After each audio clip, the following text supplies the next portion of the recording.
We were on set with Dr. Dre, Snoop Dogg, Mary J. Blige, Eminem. And we looked at each other and we were like, whoa, like we could do this and more together. Hi, I'm Grace Porras. I'm an Emmy Award-winning producer and the co-director of Make It Bang. I have this like deep memory of my dad always having a camera in his hand. Literally, he was like a tourist in our own city, you know, a photography camera and a video camera. That memory is so ingrained in my brain that I think it became a part of just how I was growing up, was like, oh, what can I document? What can I make? What can we create with some of these tools? That like creating in a world that was familiar to like what I was experiencing was something that like grabbed my interest. So at 17, when I was applying to college, I was applying to schools outside of California. I was convinced. I was like, I'm not staying in the Bay. I grew up here. And so I went to New York. I didn't know what I wanted to study. It wasn't until I enrolled at Pace University that like I started to explore the different programs. And one of the programs was communications media studies. And so it was more on like the technical and like research behind media, which was like mind-blowing to me because I was like, whoa, this is a lot of what I was learning was sort of the experience that I had with wanting to create media as a kid. So I like went full in on the major, and there were a lot of, because I was in New York City, there were a lot of different opportunities for us to get involved in the media, and it changed sort of like what like a career could look like. And so my sister, who was a producer, she was working on set and asked me if I wanted a job. It was a freelance PA gig and I loved it. I loved the energy. I loved sort of the proactivity that you have to have when you're working on set. From there, I never stopped getting jobs. We joke around because my sister got me my first job and then we never worked together again for years. It was recently that we worked on a documentary together about the making of the halftime show in LA. So it was called The Show, California Love on Showtime. It was a super successful shoot. The documentary is amazing. And it was this moment when we were on set and we looked at each other and we were like, whoa, like we could do this and more together. So we decided to become a producing partnership. And so my sister and I develop projects together, and that has been sort of like the new segue into my career. Every project starts with an idea. And sometimes that idea is very small, and sometimes that idea is fully fleshed out. You start with development. You break through that story. You find the most interesting threads.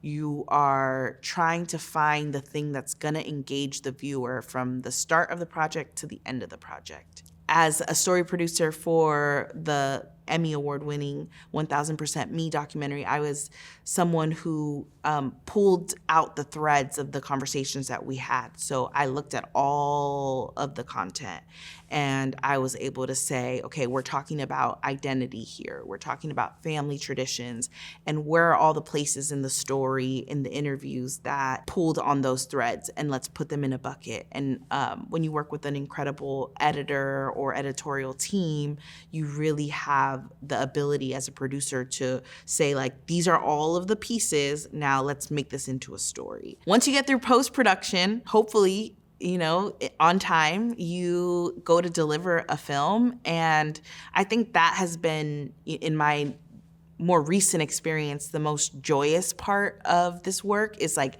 actually seeing your work out there. It's, to me, the most, the time where you get to celebrate the work you did. It's a celebration of progress and a celebration of sharpening your skills. The documentary 1000% Me Growing Up Mix on HBO is one of my most prized moments in my career. I was producing alongside my sister, alongside a mentor of mine, W. Kamau Bell. That project allowed me to not only sharpen a skill that I knew I had, but hadn't tapped into in a while as a producer in post-production, as a story producer.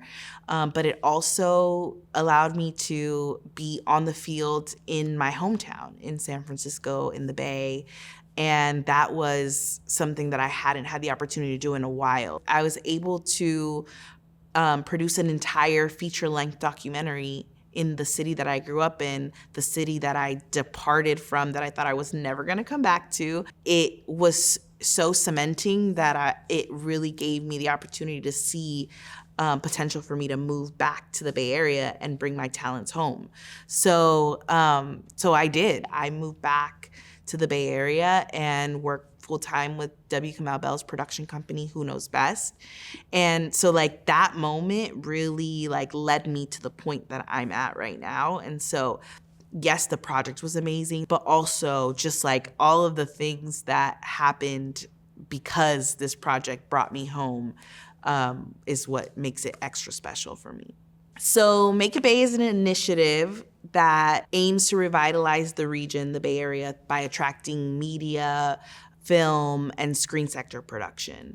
We do that through financial incentives, we do that through workforce development, and we do that through infrastructure building. We started as the East Bay Film Collective with folks like Boots Riley, Rafael Casal, W. Kamau Bell, Jocelyn Rose Lyon, Cheryl Dunier, and it really caught wind after we passed legislation last year through the city of Oakland. We intended to have a 10% rebate through the city of Oakland where we could tell filmmakers, hey, anything you spend locally, we're gonna rebate you in cash 10% for what you spend, as a way to, one, make it more affordable to film here, and also to encourage folks to hire our locals, because we have an incredible ecosystem of filmmakers, creatives, culture, talent. They will thrive when we turn to them and say, we're gonna bring you up with us. So the Bay has it all. I went to New York, I worked in New York, I worked in LA. It wasn't until I came to the Bay that I was like, whoa, this community is special. Our crews are diverse.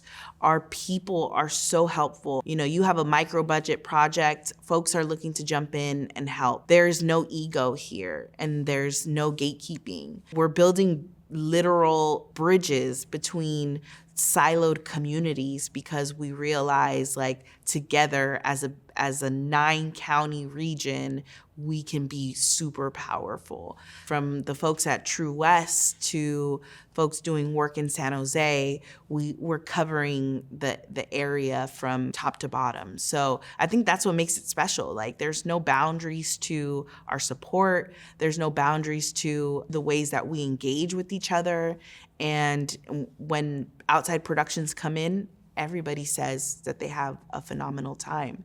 Pedro Pascal sat on the red carpet of Sundance last year and said, Oakland is magical. So if Pedro Pascal thinks so, I think it's pretty legit. I think that we have something super special here and timely. And, you know, within 5 years, I feel like we are the next film hub that is accessible, that is sustainable, and also, you know, reflects the image of our country, is the diversity. Make It Bay is like my child alongside my co-director, Sam Bempong. Aside from that, I'm developing some fun creative projects, some of them Oakland-based, and I think those are the ones that are most exciting right now, alongside my sister, GP Media Company. We are, you know, looking to tell stories from the voices of folks that are experiencing things that our culture are currently trying to shift away from. Things like abortion rights, things like even the sports teams leaving here, and like the divestment of culture in cities like Oakland. Anything that speaks to the community that we grew up in, whether that's the Latino community or just marginalized communities, we want to make sure that we are amplifying the voices of the communities that we see are being most effective, including ours. You know, as women, as Latina women, that is something that is huge for our mission. And if we could just bring the voices that much closer to the the broader conversation, I think that we've won.